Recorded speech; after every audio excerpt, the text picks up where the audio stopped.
សួស្តីបងប្អូនទាំងអស់គ្នាបាទឥឡូវនេះចូលស្តុកថ្មីហើយបាទជីសញ្ញារុក្ខាក្រិនបានមកដល់ទឹកដីនៃភូមិចកធំឃុំកកោះស្រុកមងរស័យខេត្តបាត់ដំបងហើយបើសិនជាមានតម្រូវការតាក់ទងជាមួយនឹងការប្រើប្រាស់ជីដែលមានគុណភាពបាទយើងមានអ៊ុយរ៉េ DAP 322300ក៏ដូចជា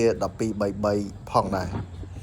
សម្រាប់គុតគង់ជូនទៅដល់បងប្អូនប្រជាកសិករដែលស្ថិតនៅក្នុង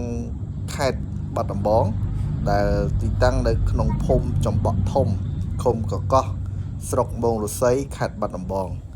អាចទំនាក់ទំនងមកលេខទូរស័ព្ទរបស់ខ្ញុំបាន098 97 7575និងលេខ071 5222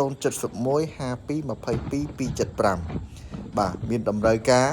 វគ្គនេះគឺវគ្គថ្មីចុះពូជថ្មីបាទយើងមានជីសេរីរៀងបាទលេខ1233បាទយើងមានជីអ៊ុយរ៉េ4600សុទ្ធតែម្ដងលេខ1មកពីប្រទេសថៃហើយនឹងយើងមានលេខ322300បាច់វគ្គ1ជាមួយនឹង DAP បាទ DAP គឺបោះរុស្ស៊ីបាទ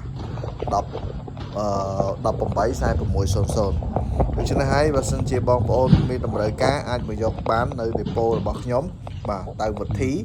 បាទនេះបាទដេប៉ូតៅវុធីបាទលេខទំនាក់ទំនងមាននៅលើផ្លាកនឹងស្រាប់បាទសូមអរគុណដែលបានជឿទុក